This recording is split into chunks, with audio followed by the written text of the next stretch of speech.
সবাই কেমন আছেন? নিশ্চয়ই খুব ভালো আছেন। আমরাও ভালো আছি। গ্লিমসের সুতোপার নতুন একটা ব্লগে আপনাদের সবাইকে স্বাগত জানাই। আজ হচ্ছে 16ই সেপ্টেম্বর, সোমবার। আজ আমরা যাচ্ছি কলকাতা থেকে দীঘা বাই রোড। আমরা কারে 12:30 নাগাদ বেরিয়েছি আমাদের বাড়ি থেকে।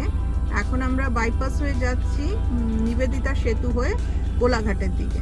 তো কোলাঘাটে একটা ব্রেক নেব আমরা। ব্রেক নেওয়ার পর আবার দীঘার উদ্দেশ্যে রওনা দেব। আমরা এখন কলকাতা থেকে প্রায় 72 কিলোমিটার পর্যন্ত চলে এসেছি। কোলাঘাটের কাছাকাছি রূপনারায়ণ নদী ক্রস করছি। কোলাঘাটে ব্রেক নিয়ে এখানে লাঞ্চ টাঞ্চ সেরে আবার দীঘার উদ্দেশ্যে আমরা রওনা দেব। আমরা কোলাঘাটে এসে শেরে পাঞ্জাব দেখে দাঁড়িয়ে পড়লাম। এখানে লাঞ্চ করব। গৌতম ঢুকছে ভেতরে।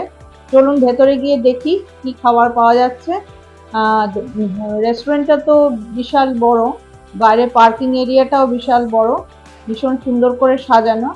ভেতরে গিয়ে দেখি লাঞ্চে কি ব্যবস্থা আছে। খেয়ে দেখো কেমন টেস্ট।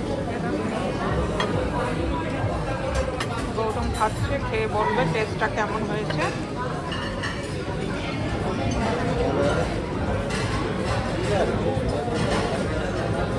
কেমন বানিয়েছি? ভালো টেস্ট নাকি ভালো? আমিও খেয়ে দেখি।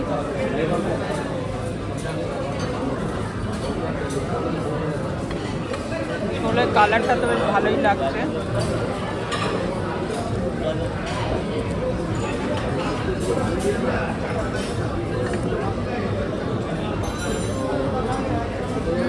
দারুণ। তো শেরে পাঞ্জাবে এসে আমরা তন্দুরি রুটি আর মাটন কষা খাওয়ার পরে লস্যি নিয়েছিলাম। কোয়ালিটি ভীষণ ভালো, মানে একদম মনে হচ্ছিল না রেস্টুরেন্টে খাচ্ছি, মনে হচ্ছে ঘরের খাবারই খাচ্ছি। ভীষণ ভালোভাবে লাঞ্চ খেলাম। লাঞ্চ সেরে আমরা আবার রওনা দিলাম।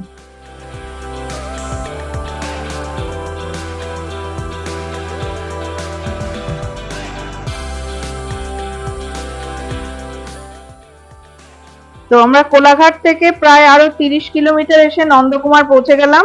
এখান থেকে রাইট সাইডে টার্ন নিলে দীঘার রাস্তা ধরলাম। তো দীঘার রাস্তা প্রায় নন্দকুমার থেকে প্রায় 87 কিলোমিটার মতো। তো ঘন্টা দুয়েক লেগে যাবে এখান থেকে আরো। আমরা দুপাশে সবুজের সমারোহকে দেখতে দেখতে এগিয়ে চললাম দীঘার রাস্তায়।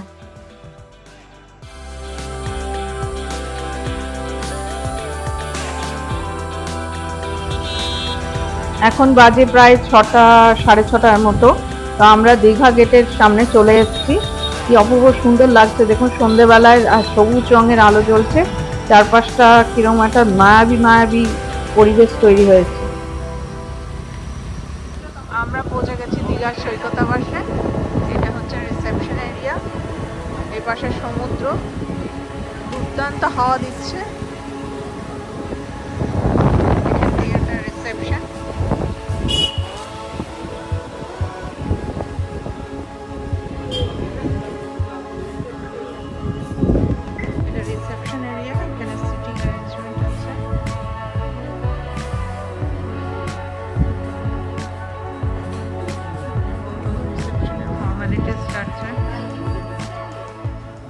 দোতলার সব রুমগুলো পরপর রয়েছে, আর আমাদের রুমটা হচ্ছে 208-এর এ। এই রুমটা আমাদের। আচ্ছা, এর দিকেও রুম রয়েছে অনেক। আচ্ছা, চলুন রুমটার ভেতরটা একবার দেখি। এখানে একটা ওয়াশরুম আছে, ওয়াশরুমটা পরে দেখাচ্ছি। ঢুকে একটা সোফা রয়েছে। তো অলরেডি আমরা যেহেতু চলে এসেছি, জিনিসপত্র রাখতে শুরু করে দিয়েছি। এখানে ওরা চা দিয়ে গেছে, আমরা গ্রিন টি খাই, গ্রিন টি দিয়ে গেছে, দুটো জলের বোতল দিয়ে গেছে। আচ্ছা, এখানে একটা ড্রেসিং টেবিল আছে বড় মতো, আপনি সাজগোজ করতে পারেন। এখানে একটা কাবার্ড আছে। এদিকে একটা টিভি আছে, টিভির নিচে রিমোট সব রাখা আছে। এসি আছে, এপাশে একটা উইন্ডো আছে, আর একটা ডাবল বেড আছে। টিভির নিচে এখানে একটা ক্যাবিনেট মতো আছে। এখানে দুটো চেয়ার, এদিকে বারান্দার দিকে যাওয়ার জন্য একটা দরজা ব্যালকনি আছে। প্রচুর হাওয়া দিচ্ছে, দাঁড়ানো যাচ্ছে না, এত হাওয়া দিচ্ছে। বাইরেটা ভীষণ সুন্দর লাগছে, সমুদ্র ঢেউ আসছে, যদিও ক্যামেরায় অতটা কাভার করছে না, কিন্তু জানি না কতটা শুনতে পাচ্ছেন। সমুদ্রের গর্জন কিন্তু শোনা যাচ্ছে। আর বাইরেটা ভীষণ সুন্দর করে লাইট দিয়ে সাজানো বিচটা। প্রচুর লোকজন ঘোরাফেরা করছে এখানে, সমুদ্রকে উপভোগ করছে। আমরাও একটু পরে নিচে যাব। ওই দেখুন ঢেউ উঠছে ওই পাশে।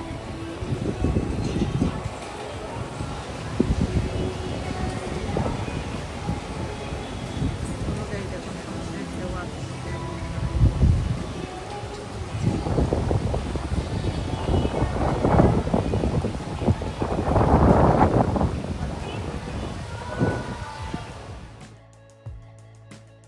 আমরা একটা ছোট্ট ট্রি ব্রেক নিয়ে ফ্রেশ হয়ে চলে এসেছি বিচের ধারে।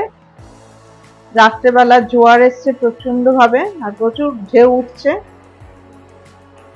জল চলে আসছে একদম যেখানে বসার জায়গা সেখান পর্যন্ত জল চলে আসছে। এপাশে দেখুন বিচ রিলেটেড যে মার্কেটটা, সেই মার্কেটটায় কত কিছু জিনিস বিক্রি হচ্ছে, কত মানুষ এখানে বসে আছে, আর প্রচন্ড ভাবে হাওয়া দিচ্ছে। গাছের পাতার দোড়া দেখে বুঝতে পারছেন কি প্রচন্ড হাওয়া দিচ্ছে এখানে। নানা রকমের ব্যাগ বিক্রি হচ্ছে, সুন্দর সুন্দর সাজানো দারুণ ব্যাগগুলো।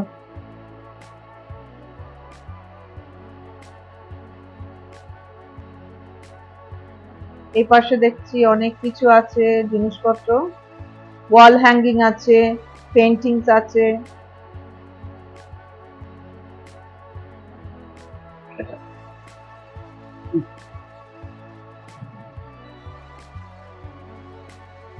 তো আমরা বিভিন্ন জায়গায় ঘুরে টুরে ভাবলাম কি খাওয়া যায়। ঝালমুড়ি বিক্রি হচ্ছে, আইসক্রিম বিক্রি হচ্ছে। তো এই ঝালমুড়িওয়ালাকে ঠিক পছন্দ হলো, মনে হলো এখানেই খাই। ওনার দেখলাম সাজিয়েও রেখেছে খুব সুন্দর, আবার লেখা আছে পাপড়ি চাটও পাওয়া যাচ্ছে, কিন্তু অত রাতে আর পাপড়ি চাট খাওয়ার রিস্ক নিতে পারলাম না, তাই ঝালমুড়িটাই বেছে নিলাম। তো আমরা সেদিনকে ওখানে ঝালমুড়ি খেয়ে আর একটু বিচে ঘোরাঘুরি করে ফিরে গেলাম হোটেলে, এবং তাড়াতাড়ি ডিনার করে সেদিনের মতো শুয়ে পড়লাম। তো ব্লগটা আজকে এখানেই শেষ করছি। আপনাদের কেমন লাগলো নিশ্চয়ই জানাবেন।